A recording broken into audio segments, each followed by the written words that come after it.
बांगड़ जी ने कहीं नहीं कहा हमारे अतिक्रमण के अधिकारी का नाम था, लेकिन इनके कार्यकाल में टूटा तो जे कदी घडला नाही ते घडवून आणण्याचं काम तुकाराम मुंडे साहेबांनी केलं, हे छापून आला।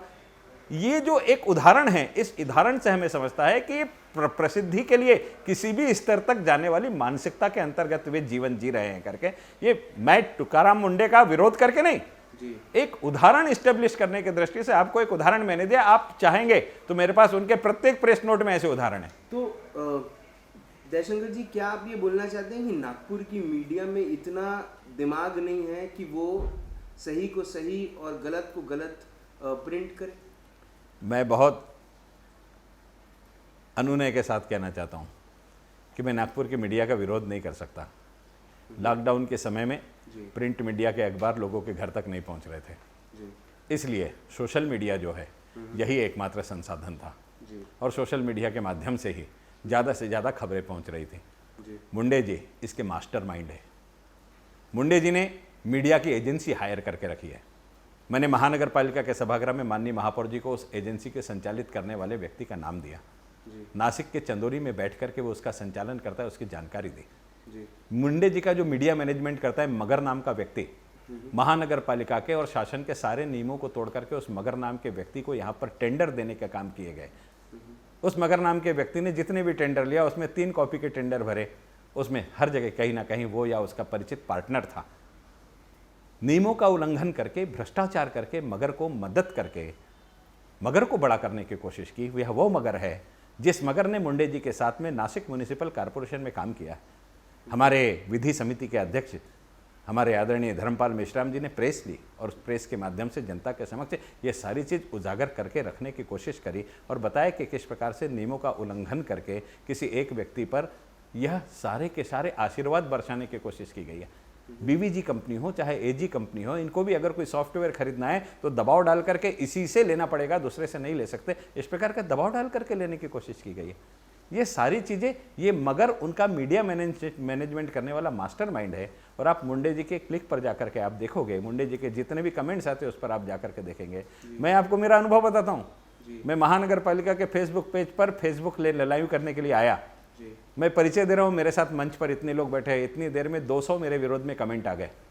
आप बताइए भाई साहब, मेरे मुँह से तो मुंडे जी के बारे में एक शब्द भी नहीं निकला और 200 कमेंट आ गए। इसका मतलब ये मैनेजमेंट का पार्ट है और कहीं ना कहीं मीडिया को, सोशल मीडिया को मैनेज करने के लिए एक एजेंसी के माध्यम से एक कृत्रिम वातावरण तैयार करने का काम मुंडे जी के माध्यम से हो रहा है। ये कहने में किसी भी प्रकार की कोई अतिशयोक्ति नहीं है और इसके सारे पुरावे हैं जो दिए जा सकते हैं। आप कमेंट्स करने वाले लोगों के नाम देखेंगे, उनके पते देखेंगे, उनके प्रोफाइल देखेंगे तो आपको नासिक के दिखेंगे, आपको अहमदनगर के दिखेंगे, आपको सिन्नर के दिखेंगे। ये सारे के सारे लोग कहीं ना कहीं वहां बैठ करके मीडिया मैनेजमेंट करने का काम कर रहे हैं, ये उससे परिलक्षित होता है। देखिए जयशंकर तिवारी जी, जो समझ में आ रहा है ना वो बहुत डरावना है, जो आप लोगों तक पहुंचा रहे हैं, लोगों को अवगत करा रहे हैं। क्योंकि अब तक जो लोगों के सामने जो छवि है, क्योंकि बहुत सारे लोग आकर फेसबुक में बहुत सारी चीज़ें लिखते हैं आपके पक्ष में और उनके पक्ष में। तो अब जो मैं आपसे पूछना चाहता हूँ वो ये है कि मेयर के चेयर की एक गरिमा है। हाँ जी, माननीय श्री संदीप जोशी जी हमारे मेयर हैं, उन्होंने भी क्वारंटाइन और कोविड-19 के पूरे वक्त में बहुत दम लगाकर काम किया। ये बात को कोई झुटला नहीं सकता कि संदीप जोशी जी ने कितना सारा काम किया, मतलब सबने किया है, बट एज अ मेयर उन्होंने 1 माइल ज़्यादा आगे जाकर काम किया है। ये बात मुझे भी पता चली थी और मैंने देखी भी थी, ये काम वो कर रहे हैं। पर मेयर की चेयर की जो गरिमा है वो अपने आप में, he is the first man, the first person of the city. उनके साथ उनको डिसरिस्पेक्ट देना, उस चेयर को डिसरिस्पेक्ट देना, आपके हिसाब से इसको आप कैसे देखते हैं? ये प्रशासनिक अधिकारी का दुस्साहस है और कभी भी सत्ता का संचालन जब होता है तो व्यवस्थापिका और कार्यपालिका ये दोनों मिलकर ही सत्ता का संचालन करती है। दोनों के सहयोग से और सामंजस्य से ही सत्ता का संचालन होता है जी। मुंडे जी पहले आयुक्त नहीं हैं, इसके पहले भी आयुक्त रहे हैं, जिन आयुक्त के कार्यकाल में जनप्रतिनिधि और प्रशासन ये दोनों के बीच में कहीं ना कहीं आपस में विवाद हुआ है। लेकिन विवाद होते समय भी दोनों ने इस बात का ध्यान रखा है कि जो एक दूसरे के प्रति सम्मान है वो कहीं भी कम नहीं होना चाहिए। जी। कारण विवाद ये व्यक्ति के लिए नहीं होता है, विवाद ये विषयों को लेकर के होता है। उस विषयों के लिए दो राय हो सकती है, ये करना चाहिए या नहीं करना चाहिए, किस प्रकार से करना चाहिए। इसलिए कार्य पद्धति पर विवाद हो सकता है, लेकिन इस विवाद को व्यक्ति तक ले जाने का काम माननीय आयुक्त महोदय ने किया है। यह बहुत दुख की बात है। मैं आपको क्या बताऊं मानवर, झूठी स्टोरी तैयार की गई हो, झूठी स्टोरी, और मीडिया के सामने बताया गया कि भाई ये इस प्रकार से हुआ है। ये कौन सी झूठी स्टोरी? अरे भाई, अपने आप को मीडिया में स्थापित करने के लिए आयुक्त महोदय ने एक स्टोरी रची। उस स्टोरी में उन्हें लिखा कि सतरंजीपुरा के जो चैन है उस समय तक 95 लोग पॉजिटिव निकल चुके थे। ये देश की सबसे बड़ी चैन को ढूंढने का काम आयुक्त तुकाराम मुंडे की जादूगर नजरों ने किया करके, इस प्रकार से न्यूज़ बनी। हमें भी ऐसा लगा कि हमारे आयुक्त ने सही में बहुत बड़ा काम किया। उसकी तह तक हम गए, तह तक गए तो पता चला कि एक मुश्ताक नाम का व्यक्ति है, उस नाम को किरदार बना करके उसके चारों तरफ एक स्टोरी रची गई। उस मुश्ताक नाम का व्यक्ति जो है ये एक ट्रैवल एजेंसी का मालक था, और ये ट्रैवल एजेंसी का मालक होने के कारण यह मक्का, मदीना, जद्दाह की यात्राएं आयोजित करता था, और किसी अरब कंट्री की यात्रा के यात्री से इसका संपर्क आने के कारण यह संसर्गित हुआ, और इसके संसर्गित होने के कारण उस परिसर में जाकर के कोरोना फैल गया करके, और उस कोरोना फैलने के कारण इतने सारे लोग कोरोना पॉजिटिव हुए। ये शोध पत्र माननीय आयुक्त जी ने प्रस्तुत किया। अब मैंने ये सारी चीज़ें सुना तो मैंने भी विश्वास कर लिया था, लेकिन जब आयुक्त जी की कार्यप्रणाली देखी तो मन में एक संदेह उत्पन्न हुआ, और मैं स्वयं सतरंजीपुरा के नगर सेवक नितिन साठौने जी से बात करी। उस मुश्ताक नाम के व्यक्ति से मैंने संपर्क किया तो मुश्ताक नाम का व्यक्ति, इसकी कोई ट्रैवल एजेंसी नहीं, मुश्ताक नाम के व्यक्ति की कोई ट्रैवल हिस्ट्री नहीं है, मुश्ताक नाम का व्यक्ति कभी किसी अरब और अमीरात और दुबई में रहने वाले किसी व्यक्ति के संपर्क में नहीं आया, लेकिन मुंडे जी ने उसके आधार पर स्टोरी बना करके लंबी चैन पकड़ी, यह प्रतिपादित करने का काम किया। इससे बड़ा सफेद झूठ और क्या हो सकता है। फिर मैंने कोशिश की कि वहाँ भाई दूसरा कौन है जो कोरोना लेकर के आया जी। तो मुझे जानकारी मिली कि वहाँ एक वसीम नाम का व्यक्ति है, उस व्यक्ति की ट्रैवल हिस्ट्री है। मैं वसीम के घर गया जी। वसीम के बारे में जानकारी ली। जब वसीम के बारे में जानकारी ली तो पता चला कि वसीम 17 मार्च को ट्रैवल करके नागपुर तेलंगाना एक्सप्रेस से आया था, और 18 मार्च को 2 पेशेंट पॉजिटिव निकले। इसलिए रेलवे से ट्रेवलिंग करने वाले सारे लोगों को महानगर पालिका ने क्वारंटीन किया था जी। इसे 30 मार्च को क्वारंटीन किया गया, और 30 मार्च को क्वारंटीन करने के बाद यह निगेटिव था, लेकिन क्वारंटीन में 14 दिन रहना पड़ता है। यह व्यक्ति 12/4 को पॉजिटिव आया। कल्पना कीजिए, जिस समय एडमिट हुआ, क्वारंटीन हुआ, उस समय पॉजिटिव नहीं था, 12/4 को पॉजिटिव आया। और जो कोरोना से जिस हजरत की मृत्यु हुई सतरंजीपुरा में, वो 4 तारीख को एडमिट हुए, 5 तारीख को मृत्यु हो गई, और 6 तारीख की रिपोर्ट में आया कि वो पॉजिटिव आए। आप कल्पना कीजिए कि 4 तारीख को मरने वाला व्यक्ति, 17 तारीख को बाहर आने वाला व्यक्ति अगर 30 तारीख को, अर्थात कोरोना की साइकिल के हिसाब से 13 दिन पूरी करने के बाद भी अगर निगेटिव आता है, तो उसके माध्यम से भी वहां कोरोना नहीं पहुंचा। हम किसके माध्यम से कोरोना पहुंचा, यहां तक पहुंचना तो दूर, जो हमारी जिम्मेदारी है। हम झूठी कहानी रच करके, इस प्रकार की कपोल कल्पित कल्पना करके देश के लोगों को भी भ्रमित कर रहे हैं, नागपुर के लोगों को भी भ्रमित कर रहे हैं। मान्यवर, बहुत तकलीफ होती है, बहुत दुख होता है ये सारी चीजें देख करके। मैं आपको क्या बताना चाहूँ मान्यवर, केवल इतना ही नहीं, दूसरी बांग्लादेश की घटना हुई कि मटन पार्टी। ये तो देश की बहुत बड़ी खबर थी। अब पुलिस आयुक्त बता रहे हैं कि कोई मटन पार्टी नहीं हुई, थाने का पीआई बता रहा है कोई मटन पार्टी नहीं हुई। जिस आदमी ने मटन पार्टी किया ये बताया जा रहा है, उस आदमी के घर में भारतीय जनता पार्टी के उस प्रभाग के नगर सेवक जो पूर्व उप महापौर है, उस परिवार में 16 लोग हैं, 16 के 16 लोगों का भोजन के पैकेट उनके घर में खाना खाने के लिए भेजते थे। जिस व्यक्ति के घर में 16 भोजन के पैकेट खाने के लिए भेजे जाते हो, ऐसी उसकी परिस्थिति हो, क्या मटन पार्टी करेगा। ये जो सारे चीजें, और ये किसने किया, तो मैं आयुक्त जी को दोष नहीं देना चाहता। आयुक्त जी का एक सिपह सलार है जिसको मैं छोटा मुंडे कहता हूं, डॉक्टर घंटावार। डॉक्टर घंटावार ने आकर के आयुक्त जी को बताया कि वहां पर मटन पार्टी हुई थी और मटन लेने के लिए मोमिनपुरा गए थे, और मोमिनपुरा गए थे इसलिए यह घटना हो गई। इसलिए कहीं ना कहीं आयुक्त जी ने उस पर भरोसा करके मीडिया को बता दिया, और मीडिया को बता करके नेशनल मीडिया तक आयुक्त जी पहुंच गए कि लॉकडाउन समाप्त होने के कारण एक पार्टी आयोजित की गई, उस पार्टी के कारण वहाँ 70 लोगों तक कोरोना पहुँच गए। ये बड़ी बेकार खबरें हैं। अब भाई साहब मैं क्या बताऊँ, ये खबर सुन के मैं अचंभित हो गया। अचंभित इसलिए हो गया कि उन्होंने बताया कि मोमिनपुरा से मटन लेकर के गए। मोमिनपुरा कंटोनमेंट जोन में मेरा घर आता है भाई साहब जी। मैं 1-2 दिन नहीं, पूरे 2.25-3 महीने में कंटोनमेंट जोन में रहा हूँ। सच बात। और 3 महीने कंटोनमेंट जोन में रहने के बाद वहाँ से बाहर निकलने के लिए कितनी तकलीफ होती थी मुझे मालूम है। लेकिन कोई बाहर का आदमी मोमिनपुरा में आकर के मटन लेकर चले गए। हमारी क्या व्यवस्था है? मैंने मेरे 2 कार्यकर्ताओं को भेजा कि जाकर के देखो मोमिनपुरा में मटन तो नहीं बिक रहा है। वो कार्यकर्ता गए, वहां से उन्होंने मुझे बताया भैया मोमिनपुरा में मटन क्या बिक रहा है, यहाँ तो स्लॉटर हाउस चालू है। मेरे आश्चर्य का ठिकाना नहीं, स्लॉटर हाउस चालू है जी। अब स्लॉटर हाउस का संचालन कोई प्राइवेट संस्था नहीं करती। सच बात है। म्यूनिसिपल कॉर्पोरेशन की मैंडेटरी ड्यूटी है कि नॉनवेज खाने के लिए स्लॉटर हाउस का संचालन करे। अब मैं महानगर पालिका के अधिकारी को फोन किया जिनके अंतर्गत स्लॉटर हाउस आता है जी। कोइंसिडेंस था कि उसी दिन उनकी सासू माँ का देहांत हुआ था, इसलिए वे वहां गए हुए थे। मैंने जानकारी ली तो पता चला कि भाई महानगर पालिका के 3 स्लॉटर हाउस है, उसमें से जो बड़े जानवरों का स्लॉटर हाउस है गौ हत्या प्रतिबंध होने के कारण वो बंद हो गया, वो भांडेवाड़ी में है। जो दूसरा स्लॉटर हाउस है वो गड्डी गोदाम में है, गड्डी गोदाम में पॉजिटिव पेशेंट निकलने के कारण कंटोनमेंट एरिया में आ गया, इसलिए बंद हो गया जी। लेकिन मोमिनपुरा कंटोनमेंट जोन में स्लॉटर हाउस चालू रहा। मेरे आश्चर्य का ठिकाना नहीं रहा कि एक जगह कंटोनमेंट जोन होने के कारण अगर स्लॉटर हाउस बंद होता है तो दूसरी जगह कंटोनमेंट जोन होने के कारण स्लॉटर हाउस क्यों चालू है जी। मैंने प्रेस ली और प्रेस लेकर के पहले मुंडे जी से कहा, मुंडे जी ने उत्तर नहीं दिया। फिर मैंने प्रेस ली, प्रेस में मैंने कहा कि मुंडे जी इस प्रकार से क्यों कर रहे हैं, क्यों दोहरी भूमिका निभा रहे हैं। एक तरफ कह रहे हैं कि मटन लेकर के मोमिनपुरा से गया है इसलिए पॉजिटिव हो गया, अगर सारे के सारे शहर में जो मटन जा रहा है उसकी स्लॉटरिंग मोमिनपुरा में हो रही है तो पूरे शहर में कोरोना फैलाने का षड्यंत्र तो मुंडे जी के माध्यम से नहीं हो रहा है। ये प्रश्न मैंने खड़ा किया। मुंडे जी ने एक कागज निकाला, कागज निकाल करके प्रेस में स्टेटमेंट दे दिया कि मांस और मच्छी ये कंटोनमेंट एरिया में बेची जा सकती है। भाई साहब, मेरा प्रश्न मटन और मच्छी बेचने से नहीं था, मेरा प्रश्न यह था कि वहां पर स्लॉटर हाउस नहीं चलना चाहिए। मैं उदाहरण अगर देना चाहूँ तो मोमिनपुरा में बेकरी चालू थी लेकिन बेकरी प्रोडक्ट का प्रोडक्शन बंद था। मोमिनपुरा के बहुत घर में पाव बनते हैं, तोस बनते हैं, लेकिन वे सारे प्रोडक्ट तैयार नहीं कर सकते थे, बेच सकते थे बाहर से ला करके। वही स्थिति मटन के बारे में भी हो सकती है, वही स्थिति मच्छी के बारे में भी हो सकती है, लेकिन वहाँ स्लॉटर हाउस चालू था। प्रशासन ने पत्र दे दिया कि हम मटन मच्छी बेच सकते हैं, दूसरे दिन स्लॉटर हाउस बंद कर दिया। तीसरे दिन मुंडे जी ने मीटिंग लेकर के उन्होंने कंटोनमेंट एरिया को रीडिफाइन किया और रीडिफाइन करके जहां पर स्लॉटर हाउस है केवल उतनी जगह को कंटोनमेंट जोन से बाहर कर दिया।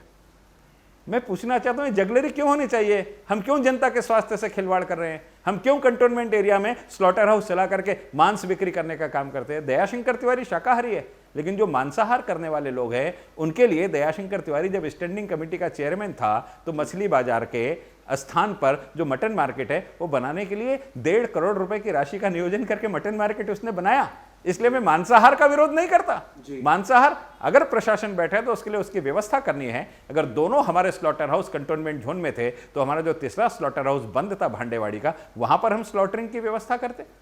हमने बकरा मंडी हटा दी कि ये कंटोनमेंट जोन है, लेकिन स्लॉटर हाउस नहीं हटाया। अब समझ में नहीं आता, बकरे को तो धोया जा सकता है, बकरे को साफ किया जा सकता है, लेकिन जो मांस हम वहां स्लॉटर हाउस को कंटोनमेंट जोन में काट रहे हैं उसके शुद्धि की क्या प्रक्रिया हो सकती है इसका कहीं भी उल्लेख नहीं है, लेकिन हमारे आयुक्त ने यह सब किया। इसीलिए मैं कहना चाहता हूं कि आयुक्त महोदय ने सारे जनप्रतिनिधि जब साइलेंट होकर के आयुक्त महोदय को मदद कर रहे थे उस समय एक ऐसा वातावरण, एक ऐसा वलय तैयार करने की कोशिश की कि मैं अकेला हूं जो काम कर रहा हूं, मैं अकेला हूं जो काम कर रहा हूं, बाकी सब घर में बैठे। बाकी सब घर में बैठे। घर में भी कैसे बैठे भाई साहब? एक दिन मैं भोजन वितरण के लिए जा रहा था, मुझे पुलिस वालों ने कहा कि आप नहीं जा सकते। मैंने अपना बैच बताया कि भाई ये मेरे पास पुलिस की परमिशन है, मेरे पास महानगर पालिका की परमिशन है, ये मेरे व्हीकल की परमिशन है। उन्होंने कहा कि आज से कोई परमिशन नहीं चलेगी। मैंने बोला क्यों नहीं चलेगी? तो बोले डॉक्टर घंटावार आए थे, वो कह करके गए कि एम्बुलेंस के अलावा दूसरा कोई नहीं जा सकता, और पुलिस वालों को बहुत गालियां बक करके घंटावार गए थे। इसलिए उन्होंने और उनको ये गालियां बकने का और बातें सुनाने का अधिकार कौन देता है? भाई मैं तो बताया, वो मुंडे के प्रति मुंडे हैं, वो छोटे मुंडे हैं। वो मुझे बुरा लगा, मैंने मेरे वहां के पीआई को फोन किया, मैं नाम लेना चाहूंगा भंडारकर जी। मैंने पीआई को फोन करके कहा कि पीआई साहब मैं जनप्रतिनिधि हूं, मेरा बेस किचन चल रहा है, मेरे पास उसका परमिशन है, भोजन वितरण का परमिशन है, मेरे पास गाड़ी का परमिशन है, मुझे क्यों रोका गया? तो उन्होंने कहा कि डॉक्टर घंटावार ने रोकने के लिए कहा। बोले डॉक्टर घंटावार कौन होता है? तो बोले मुंडे जी ने कल मीटिंग ली और मीटिंग में कहा कि कंटोनमेंट जोन में अगर विधायक और नगर सेवक भी घूम रहा है तो उसको उठा करके जेल के अंदर डाल दो। कहीं भी ये नहीं कहा कि उन्होंने नगर सेवकों को छोड़ना चाहिए करके। आप कल्पना कीजिए कि इस प्रकार की आकस की भूमिका रखना कि जनप्रतिनिधि अपने घर के अंदर बैठे, घर से बाहर ना निकले। मैं एक सिटीजन हूँ, मैं सिर्फ जानना चाहता हूँ, ऐसे जेल में डालना इतना आसान है? मतलब इतना आसान है कि आपको एक साधारण इंसान को या एक विधायक को या एक कॉर्पोरेटर को जेल में डाल सकते हैं? कितना ये क्राइम है खाना देना? अब ये तो मुंडे जी बताएंगे। मैं तो मेरी जो संवाद हुआ है पीआई भंडारकर जी से वो बता रहा हूं मैं। मुझे अगर मैं 5 से ज़्यादा की संख्या में घूम रहा हूं तो ही मुझे अरेस्ट किया जा सकता है। एपिडेमिक एक्ट के अंतर्गत मैं कंटोनमेंट एरिया में बाहर घूम रहा हूं इसलिए 188 लगा करके भी मुझे अरेस्ट किया जा सकता है। और उसी प्रकार की धमकी दे करके धमकाया जा रहा था कि जनप्रतिनिधि चाहे विधायक हो चाहे नगर सेवक उसको उठा करके अंदर डाल देना करके, ऐसा मीटिंग में, मिनट्स ऑफ मीटिंग में मुंडे जी ने कहा करके, इस प्रकार से कहा गया। सॉरी, मैं 1 मिनट मैं थोड़ा सा हिला हुआ हूँ ये सब बातें सुनने के बाद। मुझे ये डॉक्टर घंटावार जो हैं इनकी पोजीशन क्या है, मतलब who is he just a doctor, या इनकी नागपुर महानगर पालिका में कोई पोजीशन है, या ये प्रशासन के किसी पद पे हैं? मैं जानना चाहता हूँ आपसे। आई थिंक मेरे जितने व्यूअर्स हैं जो नहीं जानते वो भी शायद जानना चाहेंगे। मैं बहुत कृपापूर्ण निवेदन करना चाहता हूं कि मैं 23 वर्षों से महानगर पालिका में नगर सेवक हूं, लेकिन इन 23 वर्षों में मैंने डॉक्टर घंटावार ये नाम ही नहीं सुना। आपने नहीं सुना? नहीं सुना। तो उसका कारण यह है कि महानगर पालिका में MS सर्जरी के रूप में इनका अपॉइंटमेंट हुआ, और महानगर पालिका का ऑपरेशन थिएटर जो है, ये ऑपरेशन थिएटर इंदिरा गांधी रुग्णालय में है जी। और इंदिरा गांधी रुग्णालय में एज ए सर्जन उनका अपॉइंटमेंट है, इसलिए जनरल पब्लिक के बीच में उनका कहीं भी संपर्क नहीं आता। जो जनता के बीच में काम करने वाले डॉक्टर्स हैं उन सारे लोगों से संपर्क आ सकता। एक स्पेशलाइज्ड कार्य के लिए डॉक्टर घंटावार की नियुक्ति हुई है, इसलिए उनसे कभी संपर्क नहीं आया जी। डॉक्टर घंटावार ये नाम मेरे कान में पहले बार इसलिए आया कि IGMC के डीन हैं अजय केवलिया जी। एक दिन उनका मुझे फ़ोन आया और उन्होंने कहा कि दयाशंकर जी, मैं वहाँ की सिक्योरिटी समिति में हूँ, वहाँ की जो सुरक्षा समिति है IGMC की, उसमें वहाँ का प्रतिनिधि होने के कारण मैं उस समिति में हूँ। उन्होंने कहा कि दयाशंकर जी, आज एक साथ 29 पेशेंट निकल गए हैं, इसलिए मेरी पूरी टीम उसमें लगी हुई है। एक चंद्रपुर के पेशेंट की डेथ हुई है, इसलिए उसकी ट्रैवल हिस्ट्री लेने के लिए म्यूनिसिपल कॉरपोरेशन को कह दो। मैंने कहा कि आप जो प्रमुख है उनको फ़ोन कर दो। उन्होंने कहा कि भाई मैंने डॉक्टर घंटावार को फ़ोन किया, लेकिन वो मुझसे ऐसी बात करता है जैसे चपरासी से भी बदतर मेरी स्थिति हो करके। ये चीज़ मुझे अच्छी नहीं लगी और मैंने डॉक्टर घंटावार जी का नंबर उनसे ही लिया, मेरे पास नंबर भी नहीं था। अच्छा। और उनसे नंबर लेके 2 बार फ़ोन किया, डॉक्टर घंटावार से बात नहीं हो सकी। रात को 11:30 बजे तीसरी बार फ़ोन किया, डॉक्टर घंटावार से बात हुई जी। मैंने कहा कि भाई आप उनकी ट्रैवल हिस्ट्री ले लो जी। तो उन्होंने कहा कि ट्रैवल हिस्ट्री लेना उस हॉस्पिटल का काम है जहाँ पर वो एडमिट है जी। मैंने कहा कि जब क्वारंटीन आप इस आधार पर करते हैं कि वो व्यक्ति किसके किसके संपर्क में आया, तो इसका अर्थ ही है कि संपर्क के लोगों को आपने क्वारंटीन करना है, इसका मतलब संपर्क किससे आया इसकी जांच भी आपको करनी है करके जी। इसलिए नैसर्गिक रूप से आपकी जिम्मेदारी आप कीजिए। तो उन्होंने कहा ये मेरी जिम्मेदारी नहीं है, उनकी जिम्मेदारी वो करे करके। बोला ठीक है, आज उनके ऊपर बहुत ज़्यादा लोड है और हम संयुक्त रूप से काम कर रहे हैं, इसलिए एक दूसरे को मदद करनी चाहिए, अपनी टीम भेज करके कर दो जी। तो रात को 11:30 बजे मैं ये सब काम नहीं कर सकता, उन्होंने कहा जी। मैंने कहा कि डॉक्टर घंटावार जी ठीक है, काम नहीं करना अलग बात है, लेकिन मुझे जानकारी ऐसी मिली कि आपने उनसे बात बहुत गलत तरीके से की।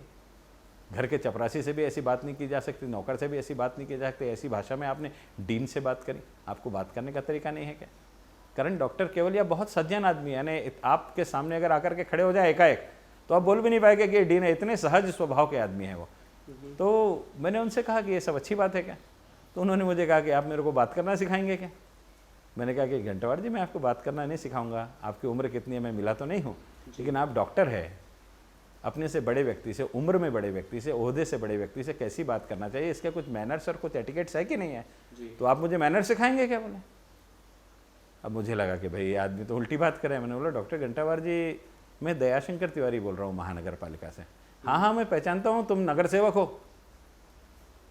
बोलो डॉक्टर घंटावार जी मैं आपसे कुछ भी बात नहीं कर रहा और आप इस प्रकार से बात कर रहे हो, और आप मुझे बताओगे आप नगर सेवक हो, मैं जानता हूँ करके। तो एक काम कीजिए, नगर सेवक क्या होता है हम सभागृह में देखेंगे जी। और मैं डॉक्टर घंटावार क्या है इसके पीछे पढ़ा जी। तो जो इतिहास सामने आया बड़ा ही भयावह इतिहास निकला। और वो क्या है? डॉक्टर घंटावार महानगर पालिका के इंदिरा गांधी रुग्णालय में वहाँ के मुखिया के रूप में काम करते हैं और वहाँ के मुखिया के रूप में काम करते समय उनकी पत्नी जो है उनके हाथ के नीचे ही उसी हॉस्पिटल में काम करती है जी। उनका नाम है शीलू घंटावार जी। वे शादी से पहले चिमुरकर नाम था, शादी के बाद घंटावार नाम हो गया जी। और ऐसी शिकायत मुझे वहाँ मिली कि शीलू घंटावार जी हॉस्पिटल में जाते ही नहीं हैं, और उनकी जो हाजिरी है डॉक्टर घंटावार मार देते हैं करके। मैं जब ये जानकारी पे बाहर निकला तो मैं उसके आगे तहकीकात करने लगा जी। तो मुझे जानकारी मिली कि शीलू घंटावार जी जो है ये हर शुक्रवार को बैतूल में एक हॉस्पिटल चलाती है, उस हॉस्पिटल का संचालन करने के लिए जाती है। और इसके सारे के सारे दस्तावेज जो है ये उनके फेसबुक प्रोफाइल पे है। अच्छा। उसके फ़ोटोज़ मैंने निकाले जी। और फेसबुक प्रोफाइल से सारा डाटा मैंने जमा किया। जी। उसमें उनको हॉस्पिटल का बोर्ड दिखा, उनका नाम दिखा, वहाँ जो कैंप कर रही है कैंप दिखा, और वहाँ दिखा कि वे 2 दिन सप्ताह में आकर के यहाँ पर हॉस्पिटल चलाती है करके। अब महानगर पालिका में अगर वो शुक्रवार को वहाँ हॉस्पिटल चलाती है और नागपुर महानगर पालिका से पेमेंट लेती है तो ये बात सही है क्या? नहीं। जब मैं और गहराई में गया तो और बहुत सारी बातें सामने आई। मुझे पता चला कि वो क्लिनिक वहाँ चलाती है इसलिए समाज सेवा कर रही है, इसलिए उन्होंने वहाँ से टिकट मांगा कांग्रेस पक्ष से। राजनीतिक पक्ष से टिकट मांगना कोई बुरी बात नहीं है, लेकिन महानगर पालिका के कर्मचारी ने अगर राजनीतिक पक्ष से टिकट मांगना है तो उसके पहले महानगर पालिका से इस्तीफा दे करके राजनीतिक पक्ष ज्वाइन करके टिकट मांगनी चाहिए। जी। ये वहाँ कांग्रेस के मंच शेयर किया इन्होंने। एक मंच पर फोटो है, कमलनाथ जी बैठे हैं, ज्योतिरादित्य जी सिंधिया बैठे हैं, अजीत सिंह जी बैठे हैं, और इन सारे लोगों के साथ में मंच पर बैठी है कांग्रेस का दुपट्टा डाल करके। ये मैंने कहीं से फोटो अरेंज नहीं किए, उनके फेसबुक प्रोफाइल पे। और आश्चर्य आप क्या सुनेंगे, व्यक्ति जन्म से अपनी जात लेकर के पैदा होता है, ऐसा हमारे देश का कानून कहता है कि कास्ट बाय बर्थ। जी।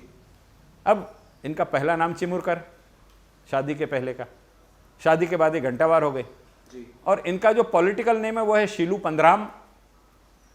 क्या नाम है? शीलू पंधराम।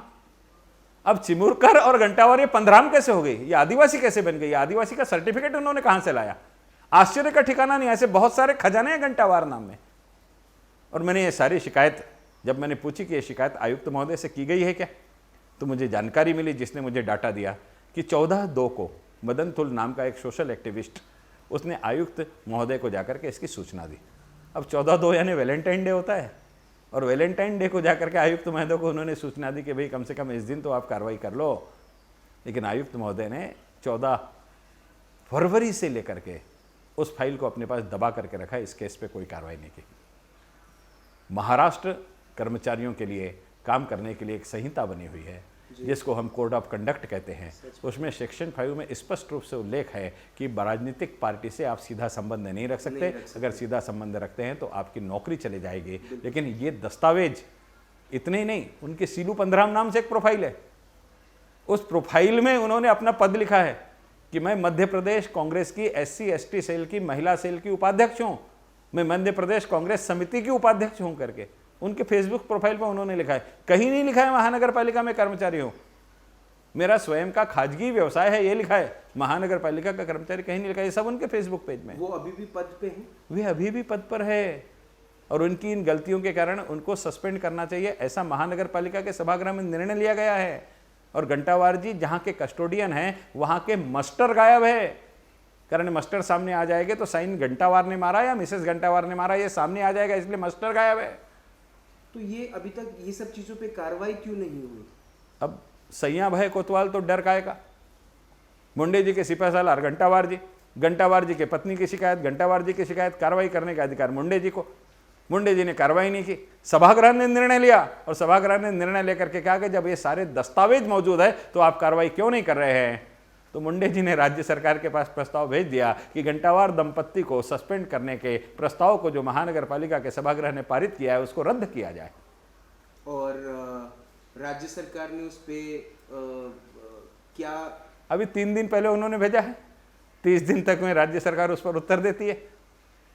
अब आप कल्पना कीजिए ना, किसी चोर को, किसी अपराधी को, किसी गलत काम करने वाले को, मैंने बताया ना पहले चिमुरकर, फिर घंटावार और फिर पंधराम, ये कैसा मिरेकल है।